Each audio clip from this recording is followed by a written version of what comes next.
जैसा आपने शुरू में बताया, आपने किसी आतंकी को जलते तंदूर में डाल दिया था, वो क्या था? बिल्कुल, जब हमने अपनी कैजुअल्टी उठाने के बाद जब हमने लगातार ऑपरेशन तो कंटिन्यू रखा हमने। पहले हमने न्यू ट्रंट ताज को क्लियर किया, लगभग 22 मंजिल का है। उसके बाद हमने ओल्ड ताज को शुरू किया, 7वीं मंजिल, 6ठी मंजिल। तो आतंकवादी जो है ना फिर आगे-आगे भागते रहे। फिर हमने अपने तरीके से ऑपरेशन को शुरू कर दिया। अपने तरीके से ऑपरेशन को शुरू कर दिया, बाहर के फ़ोन नहीं कर हमने बोला हमारे लिए सब वीआईपी है, हमारे लिए हर आदमी गणमान्य है। अब हम अपने तरीके से करेंगे और कोई हम रेडियो सेट और इस तरह की जो है ना पे आदेश नहीं सुनेंगे। हम एक साइड से करते क्योंकि हमें एक बाहर साइड से जो कमांड आ रही थी। हाँ, हम जब एक तरफ से क्लियर करते बीच में हमारे पास आ जाता, अब 300 नंबर कमरे से लाओ, 200 नंबर से लाओ, तो वो वापस कहीं दूसरी जगह भाग जाते। तो हमने जब एक तरह के करा, हमने 5 छठी 7वीं को मंजिल को क्लियर किया, छठी को किया, 5वीं को किया, तब चौथी मंजिल को हम क्लियर करने में लगे हुए थे। लोगों को निकाल रहे थे बराबर बाहर, और लोगों को भी आमना सामना आतंकवादियों से हुआ। और वहाँ जब मुठभेड़ हुई तो उस मुठभेड़ में जो है ना, जब मिलिटेंट भागने की कोशिश करी तो वो फायरिंग करके आग जला कर भाग रहे थे एक जगह से दूसरी जगह। तो उन्होंने वो जगह इसलिए चुनी थी कि यहाँ आएंगे तो वहाँ पे किचन टाइप, तंदूर टाइप ऐसा वो लगे हुए थे सारी चीज़ें।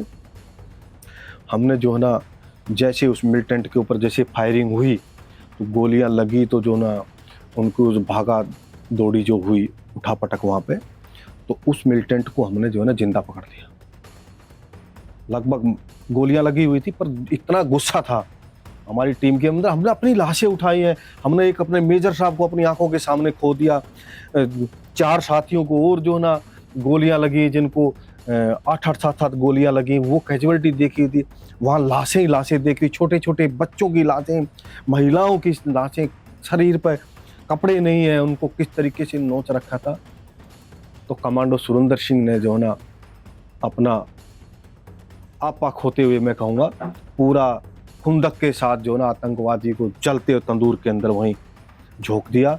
और उसको, क्योंकि कुछ हम पूछने की कोशिश कर रहे थे पर वो बताना का कुछ कोशिश में नहीं था। और उसके बाद हमने देखा होगा कि उसकी लाश को बोला नीचे ले आओ, नीचे इसको लेके आओ।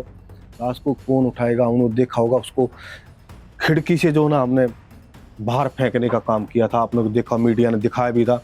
और उस खिड़की से मिलिटेंट को फेंकने के बाद जो ना मैंने ऐसे, मेरा फोटो भी मीडिया में बहुत चला था, वो इस तरीके से उंगली हिलाते हुए हमारा वहाँ कॉन्फिडेंस बढ़ा और हमने पूरी खुंदक के साथ जो है ना उसको मारा। और उसके साथ जो ना हमारी पूरी टीम के अंदर बहुत तेज़ी के साथ हमारी हिम्मत बढ़ी। हमने ये तो कुछ है ही नहीं, है तो हमारे सामने